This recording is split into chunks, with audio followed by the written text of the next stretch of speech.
এই যে রেডি হয়ে গেল লাউ পাতায় মোড়া আর মাছের পাতুরি।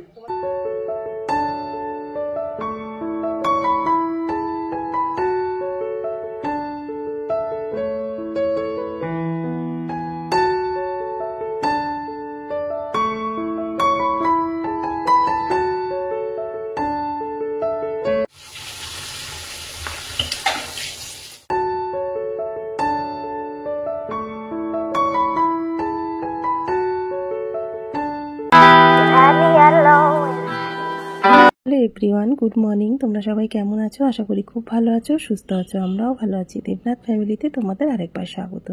আজকে হচ্ছে শুক্রবার আর ঘড়ি কাটাতে বাজে এখন সকাল 7টা। তো এখন থেকে ব্লগটা শুরু করলাম তোমাদের সাথে নিয়ে, সঙ্গে নিয়ে। আর আজকে কিন্তু ঘরের কাজ করতে করতেই ব্লগটা শুরু করে দিলাম। উঠেছি কিন্তু ভোর 6টায়। ভোর 6টা থেকে উঠে সংসারের যা বাসি কাজ থাকে সেইগুলো সেরে নিয়ে দেবনাথবাবু কিন্তু আজকে সকালের পুজোটা দিয়ে গেছে। আজকে নিজের একটু অসুবিধার কারণে পুজোটা আজকে দিতে পারবো না, সেই জন্য আজকে প্রচুর কাজ আছে। সেগুলো কিন্তু বেলায় 7টা থেকে এখন থেকে শুরু করে দিলাম। যত সকালেই উঠি না কেন আমাকে 8টার মধ্যে সমস্ত কাজ কমপ্লিট করেই সকালের পুজোটা সারতে হয়। ওই জন্য এই কাজগুলো না অনেক দিন যাবৎ পড়ে আছে, জানো তো, করাই হচ্ছে না। তো এই 2 দিন হাতে সময় পেয়েছি, ভাবছি একদম ফুল ঘরের কাজগুলো একদম কমপ্লিট করে ফেলবো। মানে যেখানে যা নোংরা আছে একদম 2 দিনেই আমি সব কিছু পরিষ্কার করে নেবো। পুজো দিতে গেলে এই কাজগুলো কিন্তু আমার একদমই হয়ে ওঠে না, জানো তো। ওই জন্য আজকে 7টা থেকে সমস্ত কাজ শুরু করেছি। এবার 8টা বাজুক আর 9টা বাজুক কাজগুলো করে নিয়ে তারপরে স্নানে যাব। তার আগে দেখো প্রথমেই কিন্তু আমি একদম এসি, তারপরে তোমার চারিদিকে ঘরের বেডরুমে যা দেয়াল টেয়ালগুলো দেখছো সব কিন্তু আমি একদম ঝেড়ে মুছে পরিষ্কার করে নিলাম। এই যে গালার ঝাড়ুটা দেখছো না, এই একটা থাকলেই কিন্তু সারা ঘরের ওয়ার্ড্রপ সমস্ত কিছু কিন্তু একটা দিয়ে পরিষ্কার হয়ে যায়। খুব সুন্দর পরিষ্কার হয়, জানো তো। তা দেখো প্রথমে তো আমি এসিটা, জানলা, তারপরে তোমার ওয়ার্ড্রপটা ভালো করে ঝেড়ে মুছে নিলাম। তারপরে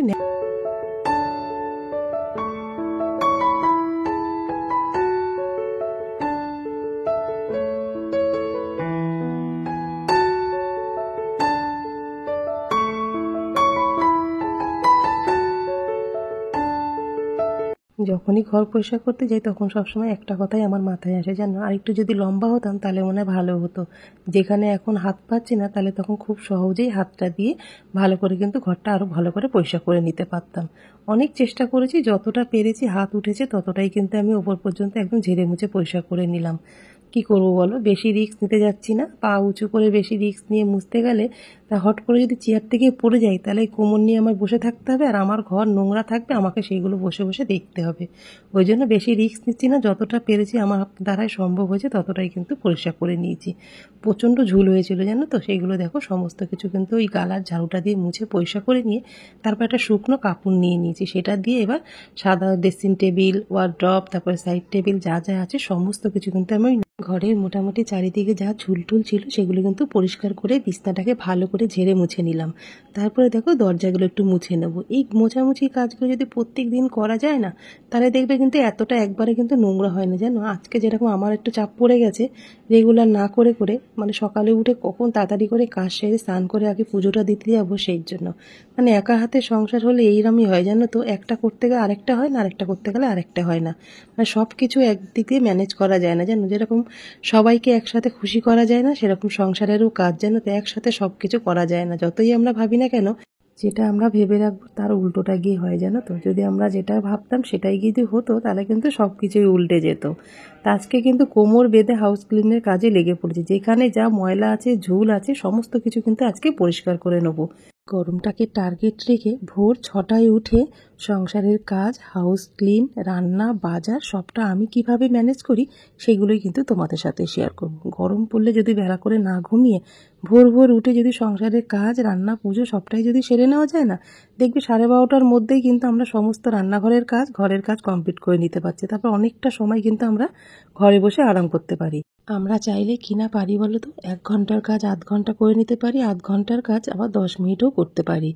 যখন বাচ্চা ছোট থাকে তখন দেখবি অল্প সময়ের মধ্যে কারোর কাছে কোলে দিয়ে কিন্তু আমরা সংসারের সব কাজ, রান্নার বেশিরভাগটা জোগাড় করে নিয়ে কিন্তু আবার বাচ্চাটাকে কোলে নিই, তাই না? আমরা তো তাই করতাম। গ্রামের বাড়ি যখন থাকতাম তখন ছেলে মেয়েকে ধরার মতন সেরকম মানুষ ছিল না। পাড়ার প্রতিবেশী যে আসতো বলতাম কাকিমা জেঠিমা একটুখানি ধরো না, আমি একটুখানি কাজগুলো গুছিয়ে নিই। তাদের কোলে 10 মিনিটের জন্য দিয়ে কিন্তু আমি 10 মিনিটে প্রচুর কাজ করে গুছিয়ে নিই, তারপরে আবার ছেলে মেয়েকে কোলে নিতাম, জানো তো।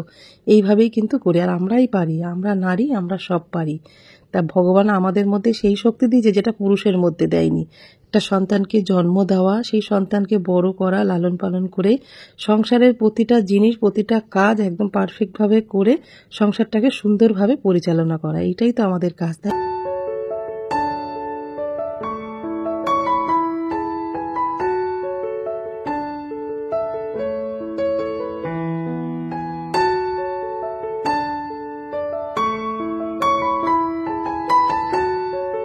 সকালবেলা তো ঘর ঝাড় দেওয়া, ঘর মোছা, বাসি কাজ সব সকালেই হয়ে গেছে 6টার সময়। তাও এখন সব পরিষ্কার করার পরে ঘরে অনেকটাই নোংরা পড়ে গেছিলো, সেই ঘরগুলো এখন পুরো ঝাড়টার দিয়ে নিলাম, নিয়ে একদম পরিষ্কার করে নিয়ে আর্টিফিশিয়াল কিছু গাছ আমার টিভি ক্যাবিনেটে ছিল, এগুলো একটু মিশো থেকে অর্ডার করেছিলাম। জানো এই গাছগুলো না ভীষণ কাজে লাগে, অল্প পয়সার মধ্যে গাছগুলো কিন্তু ভীষণ সুন্দর সাজানোর জন্য। যখন রান্না বান্না করি, কোনো নতুন কোনো রেসিপি বানাই, সেইখানে রাখলে না পাশে বেশ দেখতে কিন্তু বেশ ভালো লাগে। তারপরে টিভি ক্যাবিনেটে থাকলে তো ভালোই লাগে। সেগুলো তো মাঝে মাঝে একটু পরিষ্কার করতে হয়, এগুলো খুব সহজেই কিন্তু পরিষ্কার করা যায়। যেই লিকুইডটা বানিয়ে রেখেছিলাম সেটা অল্প করে দিয়ে নিয়ে ভালো করে জল দিয়ে একটু ডলা দিলেই কিন্তু পরিষ্কার হয়ে কি সুন্দর। যখন ধুয়ে পরিষ্কার করি না তখন আর আর্টিফিশিয়াল লাগে না, মনে হচ্ছে না একদম অরিজিনাল গাছ, একদম সবুজ হয়ে আছে।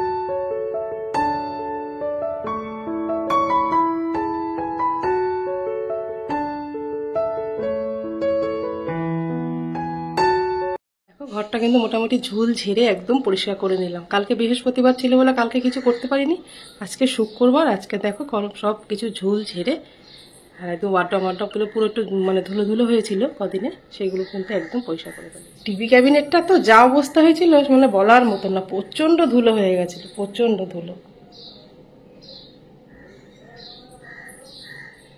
8টা 20 হয়ে গেছে, আমি এবার স্নানে যাব। সকালবেলা তো দেবনাথবাবু আজকে পুজো দিয়েই গেছে, আজকে আমাকে পুজো দিতে হয়নি, একটু অসুবিধা আছে সেই জন্য। তাই এবার স্নানে যাব।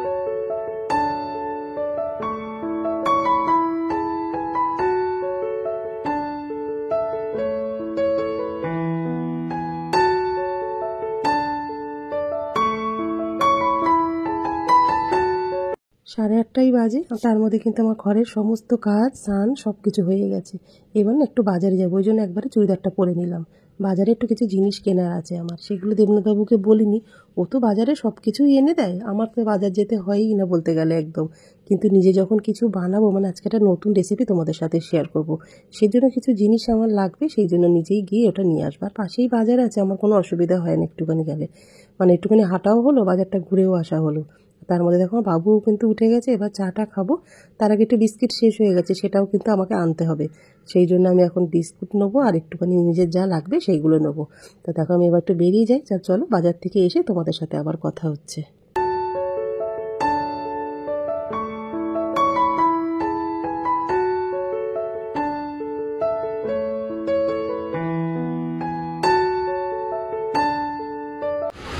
লাউ শাক কত করে গো?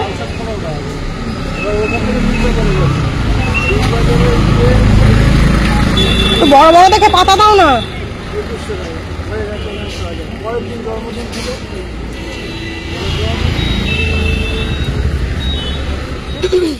আমার বাজার হয়ে গেল, তো বাড়ি যাবো, চা খাবো। এই যে বিস্কিটটা শেষ হয়ে গেছিলো, বিস্কুটটা নিয়ে নিলাম।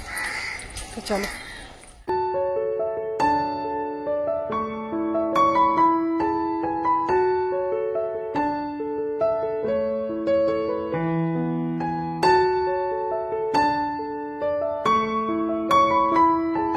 দেখো বাজার থেকে যা যা লাগবে সবটাই কিন্তু নিয়ে আমি বাড়ি চলে এসেছি। আর এত রোদ বাবা, 9টা মনে হয় বাজে, মানে রোদের জ্বালায় বাজারে যাওয়াই যাচ্ছে না জানো। একদিন গিয়েই কিন্তু আমার অবস্থা টাইট হয়ে গেছে। তাহলে ভাবি যারা দোকানদারি করে, দেবনাথবাবুর কথা, সবার কথা, যারা দোকানদারি করে তাদের কতটা কষ্ট হয় বলো তো এই গরমে।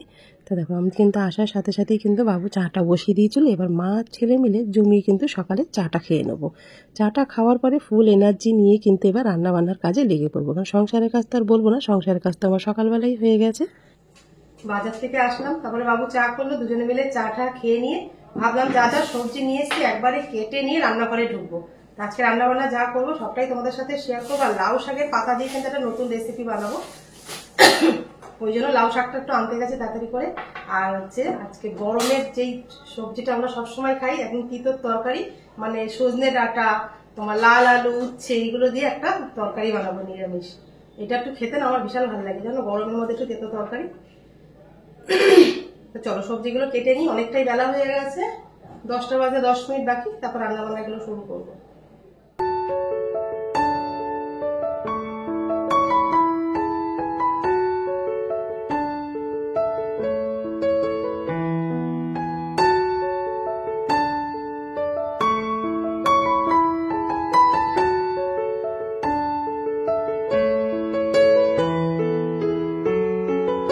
আজকে যা রান্নাবান্না করব সমস্ত কিছু কিন্তু আমি কেটে ধুয়ে একদম রান্নাঘরে রেডি করে রেখে এসেছি। রান্নাঘরের কাজটা যত তাড়াতাড়ি কমপ্লিট করতে পারবো ততই আমাদের জন্য ভীষণ ভালো। যা গরম পড়েছে একদম দাঁড়ানো যাচ্ছে না জানো তো বেশিক্ষণ। তা রান্নার আগেই যা কাজগুলো থাকে মানে গুছানোর কাজ, রান্নাবান্না করতে তো আর বেশিক্ষণ সময় লাগে না, গুছাতেই সময়টা বেশি লাগে। তা আর্টিফিশিয়াল যে গাছগুলো ধুয়ে দিয়েছিলাম সেগুলো শুকিয়ে গেছে, এখন জায়গার জিনিস জায়গায় গুছিয়ে রাখবো। দেখো তো দেখতে ভালো লাগছে নাকি? আমার তো ভীষণ ভালো লাগে এই গাছগুলো।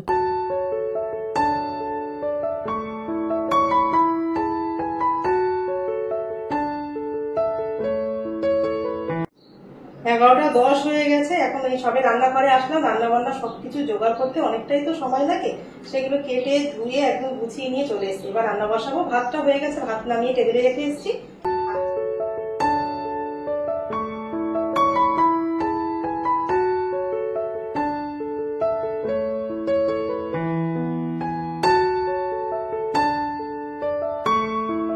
'যতই ভাবি রান্নাঘরের কাজটা তাড়াতাড়ি করব সেটা আর হয় না, যখনই শুরু করছি কেউ না কেউ বেল দিয়ে আসছে।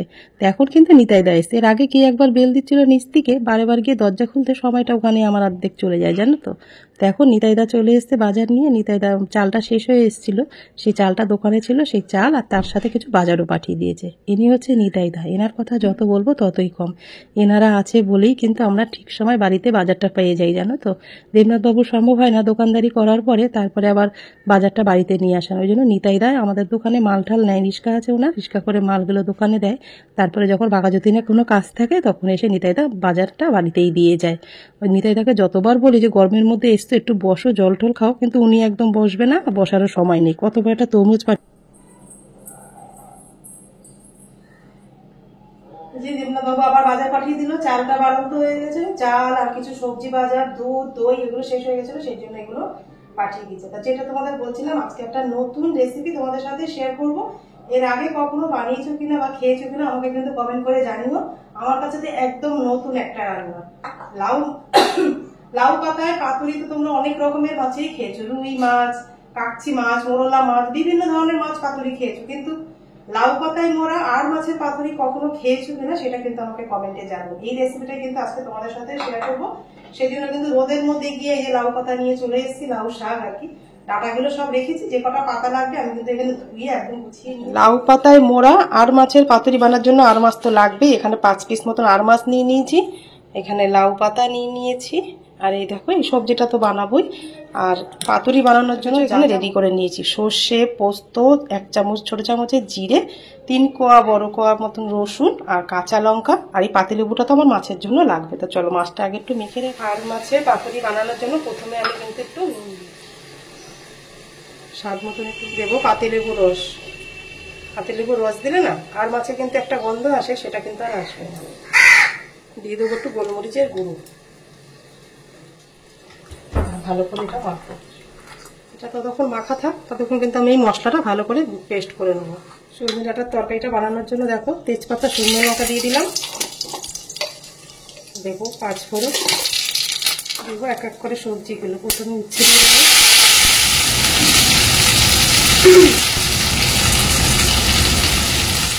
সজনে ডাঁটা 2 রকমের, আলু, কুমড়ো, বেগুন সবই একসাথে দিয়ে দেবো পরপর। উচ্ছের দানাগুলো ফেলে দিয়েছি, তেতোটা কিন্তু অনেকটাই কম। এক এক করে কিছু গুঁড়ো মশলা আমি ওর মধ্যে দিয়ে দেবো। প্রথমে দেবো 2টো কাঁচা লঙ্কা, স্বাদ মতো নুন, হলুদ, লেবু আর হচ্ছে গোলমরিচ আর নুন দিয়ে যে আর মাছটা মেখে রেখেছিলাম, অনেকটা জল বেরিয়ে গেছে, জলটা কিন্তু আমি একটু ছেঁকে ফেলে দেবো। লেবু দেওয়াতে যে জলটা বেরিয়েছিল জলটা ছেঁকে ফেলে দিয়েছি, কেন এই জলটা সমেত তো পাতুরি করা যাবে না, সেই জন্য। আর দেখো হচ্ছে সর্ষে, তোমার পোস্ত, কাঁচা লঙ্কা আর জিরে আর রসুন একসাথে বেটে রেখেছিলাম, সেটা দিয়ে দেবো। হলুদ গুঁড়ো, এটা ঝাল লঙ্কার গুঁড়ো দেবো, একটু কালার লঙ্কার গুঁড়ো দেবো, সর্ষের তেল। এবার হাত দিয়ে ভালো করে মাছটাকে মেখে নেব। মাছটা ততক্ষণ মাখা থাক, তাহলে মশলাটা ভালো মতো মাছের মধ্যে কিন্তু ঢুকে যাবে। ততক্ষণ আমি পাতাগুলো একটু রেডি করে নিই। পাতুরি মানে সর্ষের তেলটা তো দিতেই হবে বেশি করে, সর্ষের তেল ছাড়া পাতুরি একদমই ভালো লাগে। নুন তো আমি আগে দিয়েছিলাম, যদি লাগে পরে কিন্তু আবার একটু নুন দিয়ে নেব। দেখো পাতাগুলো কিন্তু আমি নিয়ে নিয়েছি, পাতাগুলো দিয়ে সরিয়ে নেবো। একটা একটা পাতা এখানে নেবো, একটা একটা করে মাছ রেডি করে নেবো।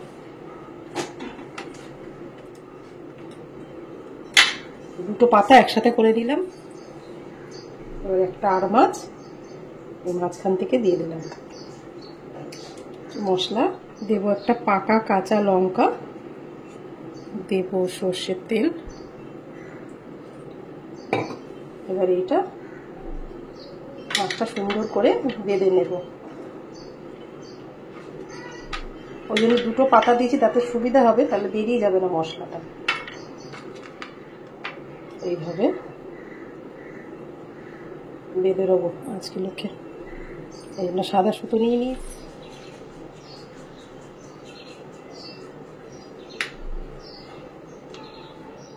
লাউ পাতায় মোড়া আর মাছের পাতুরি কিন্তু একদম সবকিছু রেডি করে গুছিয়ে নিয়েছি।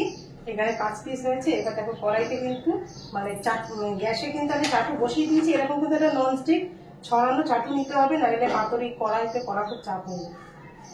এরকম চওড়া একটু জিনিস থাকে না, বেশ ভালো হবে।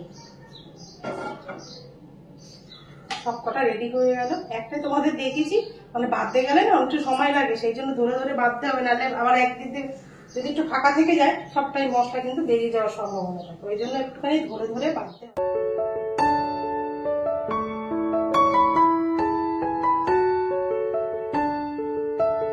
গরম হয়ে গেছে, চাটুর মধ্যে কিন্তু আমি সর্ষের তেল দিয়ে দেবো। গ্যাস কিন্তু খুব একটা বাড়াতে যাবে না। এবার এক এক করে পাতুরিগুলো এর মধ্যে বসিয়ে দেবো।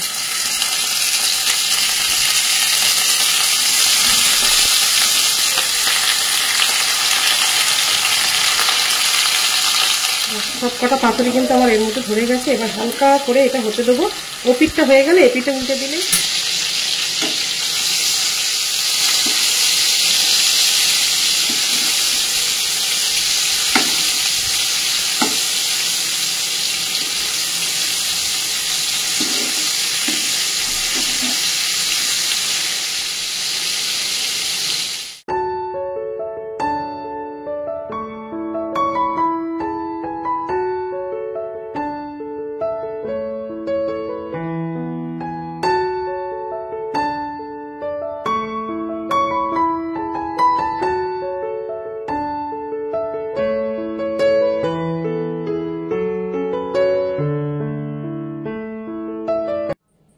রেডি হয়ে গেল লাউ পাতায় মোড়া আর মাছের পাতুরি। তোমাদের কেমন লাগলো রেসিপিটা কমেন্ট করে কিন্তু জানিও।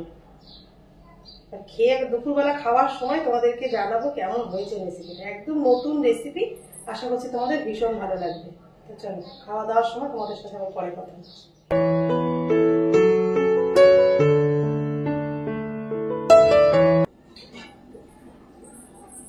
দুটো বাজে, দুপুরবেলা খাওয়া দাওয়া করতে বসে পড়ছি। দেবনাথবাবু একটা জায়গায় গেছে কাজের জন্য, আমি আর আমার বাবু খেয়ে নেবো। মাছটা খেয়ে বলতো কেমন হয়েছে। লাউ পাতা, আজকে লাউ পাতায় মোড়া আর মাছের পাতুরি, আর হচ্ছে এই যে তিতর তরকারি। এই তরকারিটা হচ্ছে আমার সবচেয়ে ফেভারিট। গরম এই কথা হবে না কোনো, হাতে খা। ওইটা রেখে দে, ওইটা রেখে দে, এই তরকারিটা দিয়ে খা।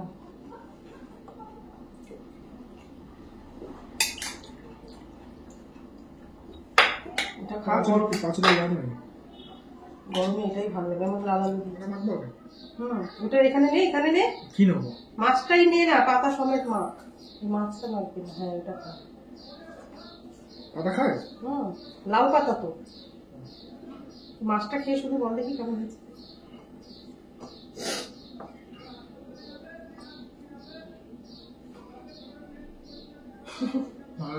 ভালো লাগছে? সার্টিফিকেট দিয়ে দিয়েছে ছেলে, আমিও খেয়ে নিই। ভালো লাগে আর মাছটা। সবাই তো অনেক মাছে মানে পাতুরি করে, কিন্তু আমি এই প্রথমবার আর মাছ দিয়ে পাতুরি। এই যে খেতে বসে পড়েছি, সকাল থেকে যে ব্লগটা শুরু করেছিলাম, এই দুপুর 2টো বাজে এখন, খেতে খেতেই তাহলে ব্লগটা শেষ করলাম। যদি আজকের ব্লগটা তোমাদের কিছু ভালো লেগে থাকে অবশ্যই লাইক কমেন্ট শেয়ার করো, আর আমার চ্যানেল নতুন হলে অবশ্যই সাবস্ক্রাইব করো।